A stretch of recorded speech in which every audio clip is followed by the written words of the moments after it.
In the quiet, early dawn of a forgotten town, while the world slept under heavy clouds and breathless air, a single, broken bark echoed like a siren of sorrow. It wasn't a sound of warning, it was a cry. A scream locked in a dog's throat.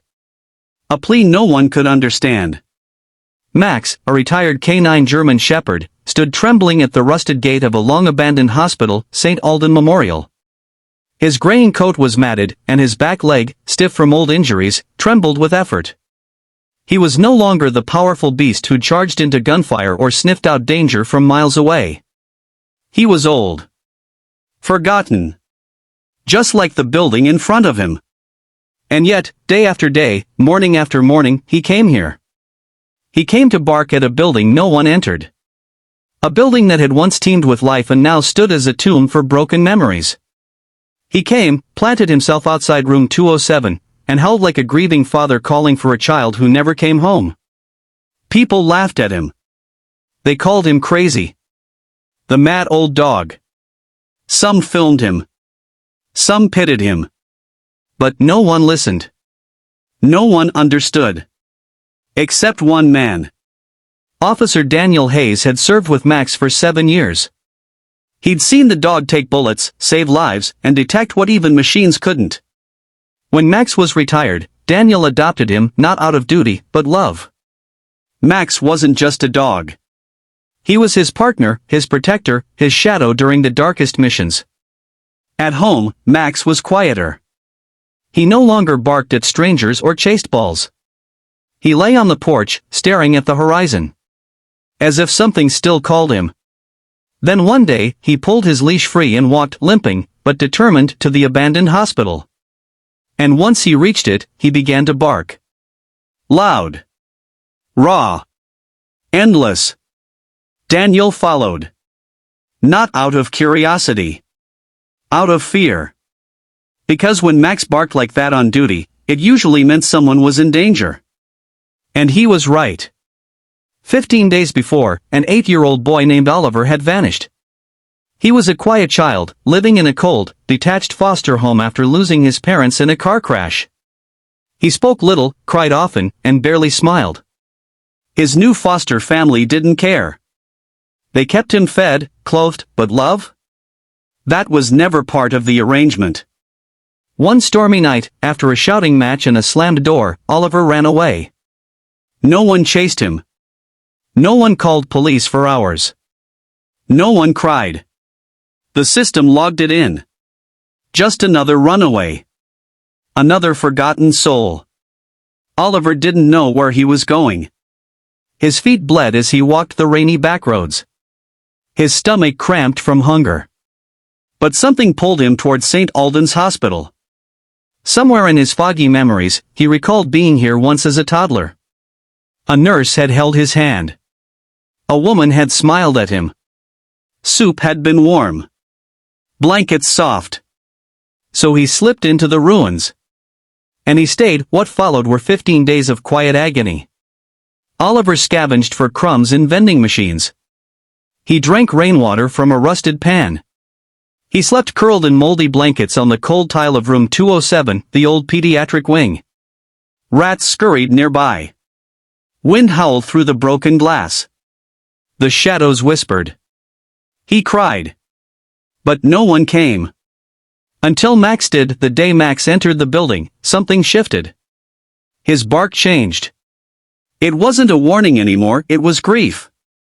Daniel ran inside, flashlight shaking, heart pounding. The halls moaned with the weight of abandonment. Water dripped like slow tears. And then, silence. Max stood frozen outside room 207, tail low, ears back, body trembling. Daniel opened the door. And inside a boy. Curled like a wounded bird. Hollow-cheeked, sunken-eyed, skin pale like paper. When the light hit him, he flinched. But when Max stepped forward and laid his head on the boy's lap, something incredible happened. Oliver didn't cry. He broke. His body collapsed forward onto Max, and he wept.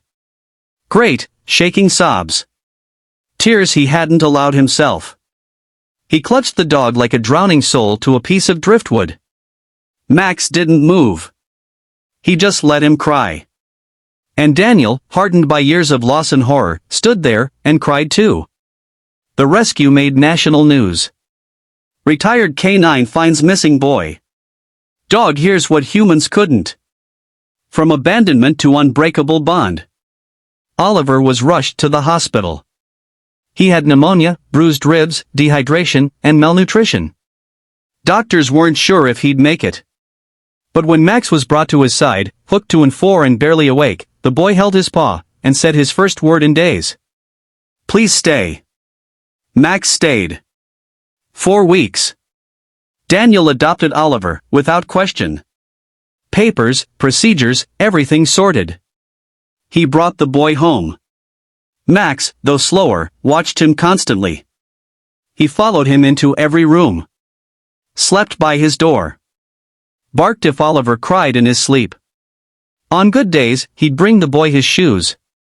On tough days, he'd just sit next to him in silence. Oliver slowly came back to life. He painted again. He laughed, a sound no one had heard in months.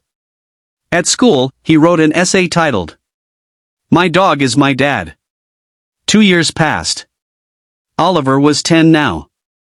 Happier. Healthier. And Max, though older, more tired, still had that soft light in his eyes. On Oliver's birthday, he made Max a cupcake. Put a red ribbon around his neck. Hugged him tightly and said, You saved me. That night, Max curled beside his bed. And never woke up. The morning was thunderous with grief. Oliver screamed for him to wake up. Daniel fell to his knees. And the house, once filled with healing, broke into 1,000 silent pieces. Max died the way he lived, loyal, close, watching over the one he loved most. Weeks later, the town came together. Donations poured in from around the world. At the gates of St. Aldan Hospital now stands a statue, a bronze German shepherd, frozen mid-bark, eyes fierce, stands proud. Below it are engraved words. He didn't die saving a life. He lived saving a soul. Every Sunday, Oliver visits. He sits beside the statue, holds Max's old collar in his hands, and tells him about school. About life. About hope. And when he leaves, he always whispers. You didn't just find me. You found me when I was lost to myself. If this story shattered your heart, made you cry, or reminded you of the power of love between a child and an animal, please like this video, subscribe to Positive Tales, and share it with someone who needs hope today. Before you go, please comment below. Have you ever been saved physically, emotionally, spiritually by a loyal animal? Your story might be the one that helps someone else feel less alone.